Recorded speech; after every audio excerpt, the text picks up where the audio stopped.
जय गुरुदेव। मैं आज 8वें और 9वें अध्याय के पुरुषोत्तम मास का कथा सुनाने जा रहा हूँ। भगवान की मंगल दिव्यमयी वाणी कथा श्रवण करने से पहले और बोलने से पहले हम कान और जिह्वा को पवित्र करने के लिए आइए चलते हैं। उसके बाद में भगवान जथा जैसी मति प्रदान करेंगे। कथा में प्रवेश करते हैं। मुखम पवित्रम यदि राम नामम, हृदयम पवित्रम यदि ब्रह्म ज्ञानम, पैरो पवित्रम यदि तीर्थ गमनम, हस्तौ पवित्रम यदि दान पुण्यम, कलिजुग केवल नाम धारा, सुमिरी सुमिरी नर उतर ही पारा। पांडव युद्ध में जुआ में हार करके, शकुनी के कुचक्र से जुआ में हार करके, और वह शकुनी हमारे माथे में भी बैठा है, और वे लोग अपने भाग्य की कोस रहे थे। जंगल में न अन्न न जल न वस्त्र न बिछौने, बहुत जंगल के घोर कष्ट को सहन कर रहे थे। भगवान कृष्ण का जो है पदार्पण हुआ। भगवान अपने भक्तों को दुख नहीं देख पाए। बोले कि अभी मैं तुरंत जो है दुर्योधन सहित उसके सभी सहयोगियों को मैं समाप्त कर देता हूं। युधिष्ठिर बोल रहे हैं कि नहीं महाराज, आप तो सिर्फ केवल इतना ही बता दीजिए, आप केवल इतना ही प्रभु बताइए कि कौन से ऐसे हमने कर्म किए कि हम सभी परिवार के सहित इतने कष्ट को भोग रहे हैं। भगवान कृष्ण बोले कि अपने अपने कर्मों का फल इस धराधाम पर मिलता है। सुख दुख जितने भी हमारे किस्मत में होते हैं, भाग्य में प्रभु, यह जो है अनेकों जन्म के किए हुए सत्कर्म और किए हुए पाप कर्म से जीव सुख और दुख से विमोहित होता है। लेकिन इसी संदर्भ में यह कथा जो है प्रिय मित्रों, नारद और विष्णु भगवान के बीच में चल रही है। यह पांडव और जो है कृष्ण के बीच में चल रही है। और यह सनक सनातन 88,000 ऋषियों के बीच में सूत जी भी कथा को कह रहे हैं। भगवान की कथा जहां जहां, और ये कथा मैं भी आपसे सुना रहा हूं। प्रेम से बोले श्री वृंदावन बिहारी लाल की जय। और जैसे ही भगवान बोले तो वे युधिष्ठिर जी बोले कि हमारे अपने कर्मों के फल का विधान क्या है प्रभु बताइए। तो बोले कि यह पहले नंबर तो यह जो है पुरुषोत्तम मास अभी चल रहा है, इसमें इनका आप लोगों ने अनादर किया। यह आप नहीं जानते हैं कि पुरुषोत्तम मास क्या है। भगवान जो है अपनी सारी शक्ति और विभूतियों के तेज जो है पुरुषोत्तम मास में डाल दिए हैं। जब यह महीना सभी महीना से उपेक्षित हो गया, जब विष्णु भगवान के शरण में गया, तो कृष्ण भगवान ने कृपा करी इन पर, और कृपा करके अपने संपूर्ण विभूति और स्वर्ग को इसमें किया हुआ दान, व्रत, उपवास और भगवान का नाम सहस्त्र गुना फलम लभेता, हजारों गुण फल प्राप्त मिलता है। शादी विवाह करते हैं, भवन निर्माण बनाते हैं, कंपनी कारखाने हम लगाते हैं। यह एक समय होता है, लेकिन सभी कामों से मुक्त करके भगवान क्या कहते हैं कि तेसाम सतत युक्ता नाम भजताम प्रीति पूर्वकम, ददामी बुद्धि जोगम ते मान मान ते नमामुपयांति ते। भगवान कृष्ण बोले कि एक ऐसा महीना मैं इसमें बना रहा हूं कि मनुष्य सभी कार्यों से निवृत्ति होकर के केवल मेरा सतत कीर्तन करे, सतत चिंतन करे, हमेशा इसलिए कि जिस चीज के लिए मनुष्य का जन्म हुआ है प्रिय बंधुओं, यह जो है धन, पुत्र और परिवार और विषय भोग जो है अनेकों जीवों में प्राप्त है, लेकिन केवल एक ही जो है मनुष्य जो है यह आत्मा से साक्षात्कार कर गुरु गोविंद की कृपा पा करके तेषाम सततयुक्त्वा जद गित्वा न निवर्ते तद्धाम परमम, वह मेरे धाम को निवास करता है। यह ब्रह्मा आदि देवी देवता जितने भी हैं इनकी भी आयु होती है, लेकिन जो भगवान को और पुण्य छीन होने पर ये भी धरती लोक पर आते हैं। यह एक डिपार्टमेंट है ब्रह्मा विष्णु महेश इंद्र कुबेर लक्ष्मी का, लेकिन वे सब इस पर, लेकिन जो भगवान के चिंतन करता हुआ अपने प्राणों को छोड़ता है वह क्या होता है, विष्णु लोक परम पद को जाता है। और जन्म तमरत दुसह दुख होई, यह जन्म और मरण बंधुओं इस संसार में भ्रमण यही दुख का कारण है। जो मेरे भक्त होते हैं वो इन दुखों से छुटकारा पा करके और परम गति को प्राप्त करते हैं। तो इसलिए यह जो महीना मलमास का है, पुरुषोत्तम मास है, इसमें किया हुआ हजारों गुना फल लाभ प्राप्त होता है। तो द्रौपदी जी, यह द्रौपदी जो है इस महीने का कहीं न कहीं अपमान हुआ है। पूर्व जन्म में द्रौपदी जी क्या है, चलिए कथा में प्रवेश करते हैं। द्रौपदी जी पूर्व जन्म में एक मेधावी ऋषि के, जो मेधावी ऋषि हैं उनके पत्नी के गर्भ से एक कन्या उत्पन्न हुई। वह कन्या उत्पन्न होने के बाद में स्वर्ग को सुधार गई। उनकी माता मेधावी ऋषि की पत्नी कन्या अकेली बन गई। अपने पुत्री पर सारा लाड़ प्यार जो है न्यौछावर कर दिए।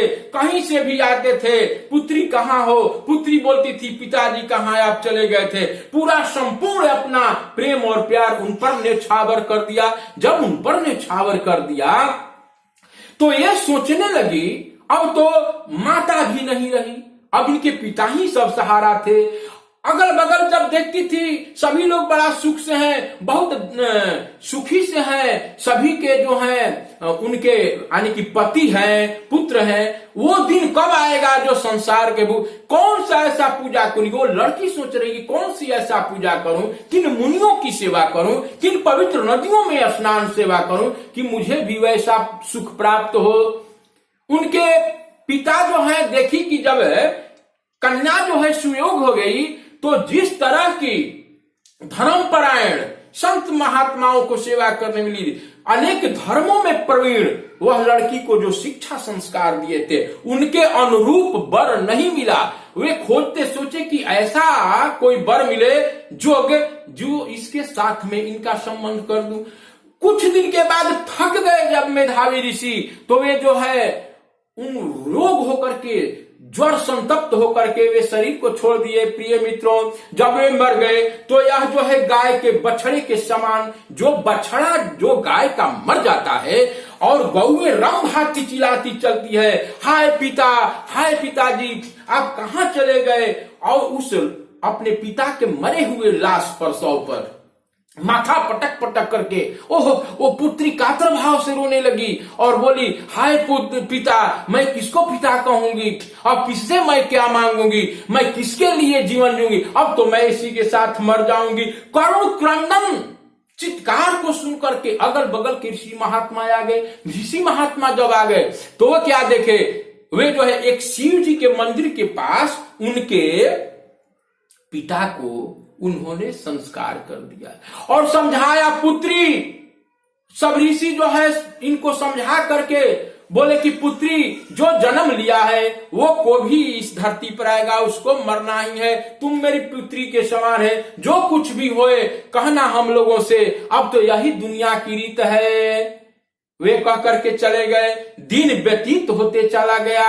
अब ये बोली, और कुछ दिन के बाद सुना आश्रम, अब कोई सहारा नहीं रह गया महाराज मेधावी ऋषि की लड़की की। उसी समय जो है एक जो है उसी रास्ते से बद्रिकाश्रम गमन कर रहे थे और उनके परम मित्र थे परम क्रोधी दुर्वासा जी महाराज।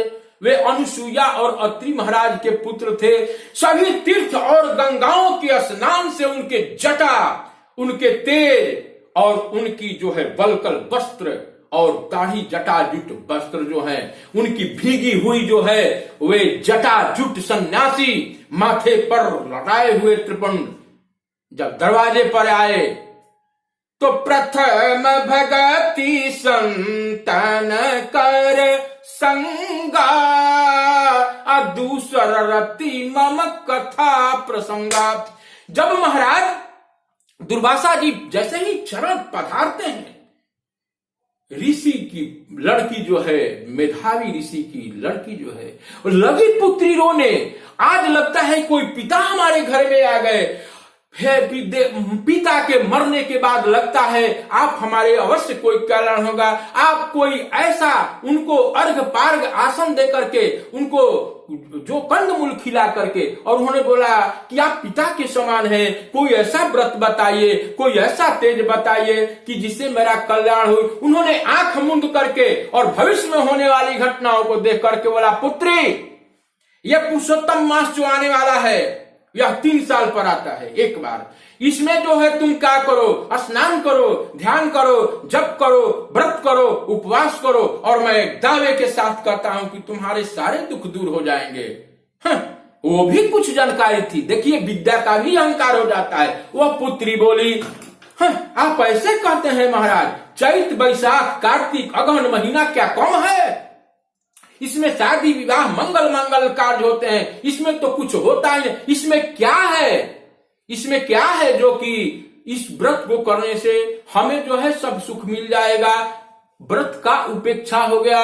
परम क्रोधी दुर्वासा जी तत्क्षण श्राप देकर के भस्म करने वाले विचार किया, यह तो अति दीन दुखी है, इसको मैं क्या करूं, और मेरे मित्र की जो है पुत्री भी है। इस तरह से विचार कर करके उन्हें अपने दिए हुए श्राप जो है वो नहीं दिए, जबकि वे क्षण क्षण में श्राप दे देते हैं महाराज। ऐसे परम तेजस्वी जो है, और वे चुप हो गए, और यहीं पर कथा समाप्त होता है।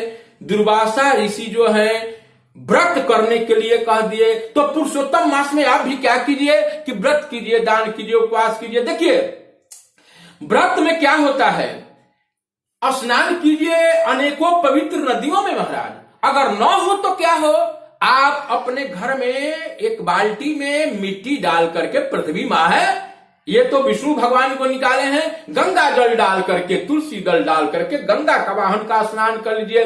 व्रत में जो है दान है, हाथी दान, घोड़ा दान, ऊंट दान, सोना दान। अगर यह नहीं है तो क्या है, मुट्ठी से निकाला हुआ अन्नपूर्णा का वह चावल भी दान कर सकते हैं। वह तो श्रद्धा भाव के पूजित है, अपने शक्ति के अनुसार कीजिए।